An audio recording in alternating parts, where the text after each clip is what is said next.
और जयपुर में आपको सीधे लिए चलते हैं, जहां पर कैबिनेट भजनलाल कैबिनेट की अहम बैठक संपन्न हो चुकी है। मंत्रिपरिषद की बैठक भी संपन्न हो चुकी है और बैठक हुई है जिसमें प्रेस ब्रीफिंग में कुछ जानकारियां दी जा रही हैं, सुनाएंगे। हर वर्ग का हित का ध्यान रखते हुए कर्मचारी कल्याण के लिए भी मिनिमम एश्योर्ड कैरियर प्रोग्रेशन उसका एमएससीपी के तहत 9/18/27 की जो नियमित सेवाओं पर दे पर उन्नयन है, उसी में संशोधन करते हुए उसमें कर्मचारियों के हित को ध्यान रखते हुए परिनिंदा के दंड के एमएसपी पर प्रभाव को समाप्त करने के लिए राजस्थान सिविल सेवा पुनरीक्षित नियम 2017 के नियम 14 की अनुसूची में संशोधन का प्रस्ताव अनुमोदित है। दूसरा कॉमन एलिजिबिलिटी टेस्ट है, उसमें जो हर वर्ष करानी होती है उसके बजाय 3 वर्ष के लिए उसकी वैधता होगी, ताकि जो व्यक्ति एक बार नहीं उसको कि इससे बार बार एक तो लोड भी पड़ता है और बार बार विद्यार्थी पे भी प्रभाव पड़ता है, उसमें सिर्फ एक बार वो एलिजिबल टेस्ट दे सकता है और यदि उससे लग रहा है और सुधार करना है तो उसमें भी वो दे सकता है। और कॉमन एलिजिबिलिटी टेस्ट का सीईटी जिसमें अपन राजस्थान अधिनियम का लिपिक वर्गीय सेवा है समान पात्रता परीक्षा, उसमें जो हर बार देने की होती है वैधता उसमें 1 वर्ष की उसको 3 वर्ष कर दी गई है, तो 3 वर्ष तक के लिए उसके स्कोर काउंट होंगे। अच्छे स्कोर हैं तो उसको देने की जरूरत नहीं, और यदि वो चाहता है कि मेरे स्कोर अच्छे हुए तो दोबारा दे सकता है 3 बार, उस बात को रखते हैं। ये नियम में संशोधन किया गया, यानी कहने का सीईटी का स्कोर 3 वर्ष तक वैलिड रहेगा आपकी। और एक अन्य निर्णय में राजस्थान जनजातीय क्षेत्रीय विकास राज्य में अधिनियम सेवा नियम 2001 के अंतर्गत आने वाले छात्रावास अधीक्षक पुरुष सेकंड ग्रेड एवं छात्रावास अधीक्षक महिला सेकंड ग्रेड के सीईटी के अनुसूचित स्नातक स्तर में शामिल किया जा रहा है। और उच्च शिक्षा विभाग में हमारे राजगढ़ में जो कॉलेज है उसका नाम आज राजकीय महाविद्यालय सिद्धमुख चूरू का नामांकन श्रीमती शकुंतला देवी राजकीय महाविद्यालय सिद्धमुख किया गया। जीआर इंफ्रास्ट्रक्चर फंड है जो उदयपुर से वो इसका पूरा कॉलेज का वहां पर करेगा। भामाशाह का भी धन्यवाद जो यहाँ पे अपने क्षेत्र के लिए प्रयास करते रहते हैं। और पशुपालन विभाग में हमारी सरकार ने बेहतरीन काम करते हुए आप देखिए कि पशुधन सहायकों डॉक्टर्स की इतनी सारी नियुक्तियां हुई। मैं धन्यवाद देना चाहूंगा हमारे कानून मंत्री श्री जोगाराम जी को कि इनके प्रयास से और जोराराम जी के कुमावत के प्रयास से जो काफी सालों से भर्ती लटकी हुई थी उससे पशु चिकित्सक मिले और आज गांव में राजस्थान में पशु चिकित्सक पहुंचे। उसी क्रम में देखते हुए आज सरकार ने जो पशुधन सहायक हैं उनको 3 पदोन्नति मिले, उसमें संशोधन किया है जिसमें अब उनका नाम भी बदलाव किया। पदनाम में भी पशुधन सहायक का पदनाम हो जाएगा पशुधन निरीक्षक और पशु चिकित्सा सहायक का पदनाम हो जाएगा पशुधन प्रसार अधिकारी। सहायक सूचना अधिकार का पदनाम हो जाएगा वरिष्ठ पशुधन प्रसार अधिकारी किया जाएगा कि जो पहले पदोन्नति के 2 ही अवसर मिलते थे अब 3 अवसर मिलेंगे।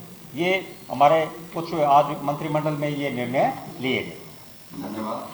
और मैं आदरणीय कैबिनेट मंत्री जोगाराम पटेल जी से निवेदन करूंगा कि अपना विषय। मित्रों, आप सबका बहुत बहुत धन्यवाद। राजस्थान के विकास में, राजस्थान के उत्थान में हमारा राजस्थान विकसित और समृद्ध बने, इसमें हम भी प्रयास कर रहे हैं। मैं आप सबका धन्यवाद करूंगा कि इसमें आपकी उपयोगिता हमारे लिए बहुत अति आवश्यक है। आप हमेशा सहयोग करते रहें। जब भी हमारे राजस्थान में विकास के कार्य होंगे, उन विकास कार्यों की जानकारी, सरकार के लिए गए निर्णयों की जानकारी, सरकार के सकारात्मक निर्णयों की जानकारी आपकी मार्फत जन जन तक पहुंचती है। और मुझे पूर्ण विश्वास है कि हमारे लोकतंत्र का जो चौथा स्तंभ है वो भी अपना कर्तव्यों का पूर्ण रूप से निर्वाह कर रहा है। उसके लिए मैं आभार व्यक्त करता हूं और भविष्य में भी करता रहे। जब से मौजूदा सरकार बनी है, सरकार का एक संकल्प रहा है कि हम जो कहें वो करें, जो करें वही कहें। और इसी के तहत हमने राजस्थान को समृद्ध और विकसित बनाने के लिए प्रयास शुरू किए। हमारे विश्व के सर्वमान्य नेता आदरणीय नरेंद्र मोदी जी का ये संकल्प है कि अमृत काल में हमारा देश विकसित बने और संसार में पुनः वो चोरने की चिड़िया बने। और इसी लिहाज से वो अनेक विकासोन्मुख कार्य कर रहे हैं। परंतु जब प्रदेश भी विकसित नहीं होंगे तो हमारा राष्ट्र विकसित नहीं होगा। इसीलिए हमारा राजस्थान प्रदेश भी विकसित होना आवश्यक है। इसी कड़ी में चूँकि आपके सामने संज्ञान में है हमारा जो पहला बजट था, बजट घोषणाएं की क्रियान्विति हर विधानसभा क्षेत्र में बजट का कोई न कोई महत्वपूर्ण कार्य, और साथ ही साथ जो संकल्प हमारे थे उनकी पूर्ति, और ये हमारा पहला फोकस था। और आज मैं आपके सामने नम्रता से निवेदन करूंगा कि हमें 45 से 50% जो हमारे संकल्प थे उन संकल्पों को हमने पूरा किया है और जनता के सामने रखा है। आपका मैं धन्यवाद भी करूंगा कि राजस्थान में हमने जितना प्रयास किया उसमें आपका सहयोग भी बहुत सराहनीय था। पूरे विश्व स्तर पर इसको सराहा गया, और 35 लाख करोड़ के एमयू कोई आसानी से नहीं, चाहे हमारे मुख्यमंत्री जी की विदेशों में जाकर उद्यमियों को प्रोत्साहित करना हो, आकर्षित करना हो, वास्तविकता बतानी हो कि हमारे राजस्थान में अलग अलग क्षेत्रों में अलग अलग पोटेंशियल उपलब्ध है। हम पश्चिमी राजस्थान में जाएंगे तो हमारे पास भूमि है, हमारे पास मिनरल है। हम पूर्वी राजस्थान जाएंगे तो हमारे पास अलग मिनरल है। हम पश्चिमी राजस्थान, पूर्वी राजस्थान के अलावा दक्षिणी राजस्थान में जाएंगे तो उसका है। और उन सब के संयुक्त प्रयास से इतना बड़ा इवेंट्स कमिट हुआ, शांति से हुआ। इसीलिए ये राजस्थान के विकास में, बेरोजगारी को मिटाने के लिए, जीडीपी बढ़ाने के लिए, हमारा राजस्थान विकसित और समृद्ध बने, इसमें बहुत माइलस्टोन होगा। और हमारे यशस्वी मुख्यमंत्री आदरणीय भजन लाल जी ने इसकी क्रियान्वित हेतु निश्चित समय अवधि में जो भी कार्य होने वो हो जाए, इसके लिए हमारे सीनियर आईएएस ऑफिसर को लगाए हैं, उनको जिम्मेवारी दी है। और ये पोर्टल बंद नहीं किया है। और भी हमारा कोई उद्यमी अगर हम राजस्थान में इन्वेस्टमेंट करना चाहे अपनी योग्यता के अनुसार, अपने क्षमता के अनुसार, तो उसके लिए भी खुला रखा है। और साथ ही साथ हमारा सबसे बड़ा संकल्प है कि हमारी जो बेरोजगार भाई है, जिनके साथ भारी अन्याय हुआ, बेरोजगारी बढ़ती गई, तो कृषि क्षेत्र, उद्योग क्षेत्र, ये ऐसे दो क्षेत्र है जिसमें हम जितना ज़्यादा करेंगे तो हमारी बेरोजगारी कम होगी। और साथ ही साथ हमारा संकल्प है कि इस वर्ष हम 1 लाख हमारे बेरोजगार नौजवानों को सरकारी नौकरी देंगे, और रिमेनिंग 4 साल में हम 3 लाख, और इस तरह पूरे 5 सालों में हम 4 लाख लोगों को सरकारी नौकरी देंगे। पहले हमने 7 लाख का संकल्प रखा था कि हम 7 लाख बेरोजगार नौजवान साथियों को रोजगार के अवसर उपलब्ध कराएंगे, लेकिन हमने इसका आंकड़ा बढ़ाकर 10 लाख किया है। हम प्रयास करेंगे कि 10 लाख जो हमारे बेरोजगार साथी है उनको रोजगार के अवसर उपलब्ध हो। और ये सभी इसीलिए है कि इन सब का विकास होगा, तभी हमारा राजस्थान आगे बढ़ेगा। किसानों के लिए आपसे बार बार पहले भी हो चुका है, हमारी महिलाओं के लिए आपके पास हो चुका है, बेरोजगार नौजवानों के लिए हो चुका है। आज 2 बड़े निर्णय आदरणीय यशस्वी मुख्यमंत्री भजन लाल जी की कैबिनेट में लिए गए। पहला निर्णय ये लिया गया है कि हमारी जो ग्राम पंचायतें हैं इनका भी हम पुनर्गठन करेंगे। ग्राम पंचायतें, पंचायत समितियां और जिला परिषद, और इनके पुनर्गठन के लिए जो मोटे मोटे तौर पर जो आधार रखे गए, वो आधार पहले थे उससे बढ़ाकर के राजस्थान को सामान्यतः 3 हिस्सों में बांटा जाता है। एक सामान्य जिले हैं, एक मरुस्थलीय जिले हैं, और एक जो हमारे आदिवासी जिले हैं जिसको हम शहरिया भी कहते हैं, पिछले जिले भी कहते हैं, जो भी नाम है, तो वो जिले रखे। तो हमारे सामान्य जो है वो जनसंख्या 2019 में 4000 थी और अधिकतम 6500 थी, और इसमें अब हमने 4000 की जगह 3000 कर दिया है और 6500 की जगह 5500 कर दिया। और जो हमारे दूसरे जिले हैं सामान्य जिलों के अलावा, वहाँ न्यूनतम जनसंख्या 2000 और अधिकतम जनसंख्या 4000। तो मरुस्थलीय जिला दूर दूर होते हैं तो जनसंख्या इतनी नहीं मिलती है, जैसलमेर, बाड़मेर वगैरह वगैरह, या हमारे आदिवासी क्षेत्र में जो हमारे जिले होते हैं या हमारी ग्राम पंचायतें होती है तो उसमें जनसंख्या दूर दूर मिलती है।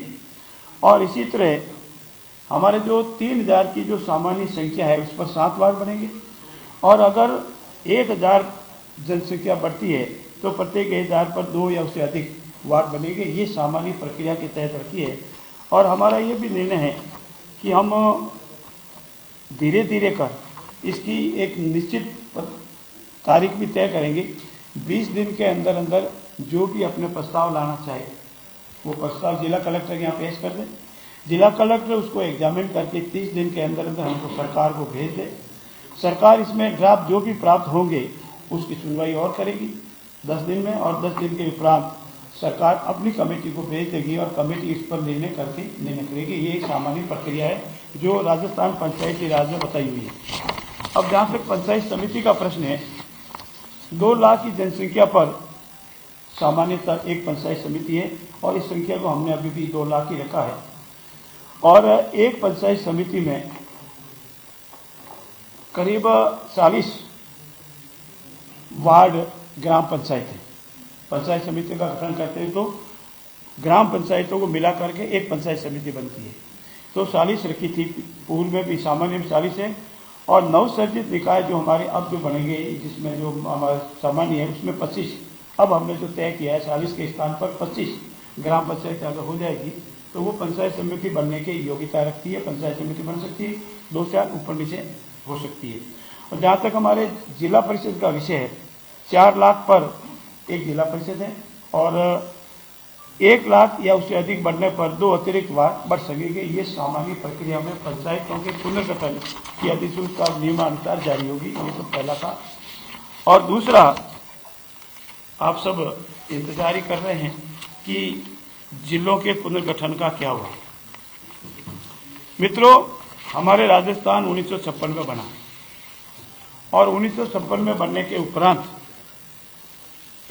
करीब लंबे समय तक सभी जिले हमारे यहाँ थे और 56 के बाद 2023 तक इस कालावधि में, ये कालावधि करीब लंबी 67 ईयर्स होती है, इसमें 7 जिले नए बने।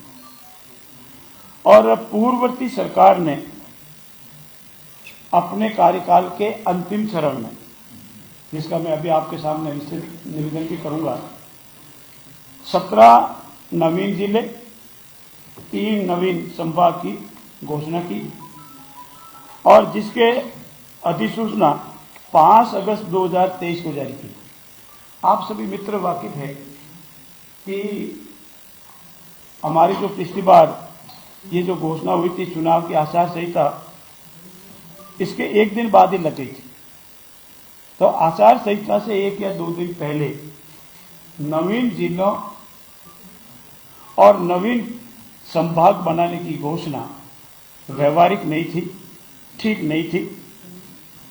और इसके मोटे मोटे जो कारण हमारी कमेटी ने प्राप्त किए, आपको जानकारी है कि हमारा संकल्प था कि व्यवहारिक रूप में जो जिले हैं, वित्तीय संसाधनों की उपलब्धता है कि नहीं है, प्रशासनिक आवश्यकता है कि नहीं है, कानून व्यवस्था उससे ठीक होगी कि नहीं होगी, और सांस्कृतिक सामंजस्य होगा कि नहीं, इत्यादि मोटे मोटे तौर पर ये बिंदु होते हैं। और इनको पूर्ण रूप से अनदेखा किया गया, जनसंख्या को अनदेखा किया गया। और आप पाएंगे कि सामान्यतः जनसंख्या अगर नेशनल एवरेज लें तो भी करीब 9 लाख के आसपास होती है, 9,50,000 के आसपास होती है। और अगर मरुस्थलीय जिले हैं, कुछ आदिवासी है तो 6 लाख, और बहुत ही कोई जैसे बहुत कहीं गंगटोक में चले जावे, बहुत छोटे छोटे हो तो 4 लाख। ये जनसंख्या का क्राइटेरिया है।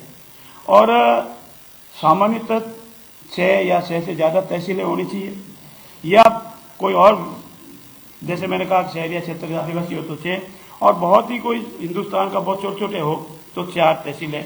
ये मोटा मोटा क्राइटेरिया, इसमें कोई एक निश्चित मापदंड नहीं, लेकिन सामान्यतः एक क्राइटेरिया है।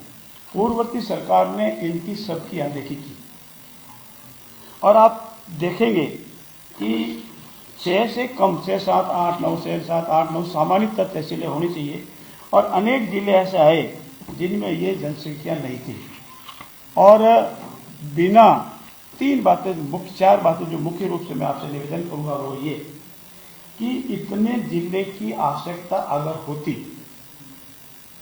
इसका परीक्षण किया जाता, वित्तीय संसाधनों की उपलब्धता की घोषणा की जाती, प्रशासनिक लवाजमा कहां से आएगा इतना एक साथ, उसका परीक्षण किया जाता, संभाग स्तरीय, जिला स्तरीय जो इंफ्रास्ट्रक्चर है, जिसको बिल्डिंगें कहते हैं वगैरह, ऑफिस कहते हैं, वो बनेगा कि नहीं बनेगा, इन सब को अनदेखा किया। और 17 जिलों और 3 नव गठित पंचायत समिति संभागों की घोषणा की। और इसमें यह भी महत्वपूर्ण है कि इसमें न तो पद सृजित किए न कार्यालय भवन की उपलब्धता को कोई सुनिश्चितता की, न विभागों हेतु बजट सुनिश्चित किए। तो जब आप पद सृजित नहीं कर रहे हो तो उस नवीन जिले में जाके कौन बैठेगा? अगर आप कार्यालय भवन की उपलब्धता नहीं है, उपलब्धता की व्यवस्था नहीं करो, टेम्परेरी करो, परमानेंट करो, जैसे भी हो, तो कैसे होगा? विभागों हेतु बजट अगर सुनिश्चित नहीं करोगे तो कहां से आएगा? पूरे जितने भी जिले बने उसमें से सिर्फ 18 विभागों में पद सृजन की अधिसूचना की, बाकी किसी में नहीं की गई। इसलिए हमारी सरकार ने आते ही एक तो हमारी मंत्रिमंडलीय उप समिति बनाई और हमारी मंत्रिमंडलीय उप समिति ने पाया कि ये जिले व्यवहारिक नहीं है, ये जिले जनहितार्थ नहीं है, ये जिले राजस्थान सरकार या राजस्थान राज्य पर अनावश्यक भार डाल रहा है। हमारी कमेटी ने यह भी पाया कि इन जिलों की उपयोगिता बिल्कुल नहीं है और बिना उपयोगिता, बिना संसाधनों के जिलों की घोषणा करना किसी भी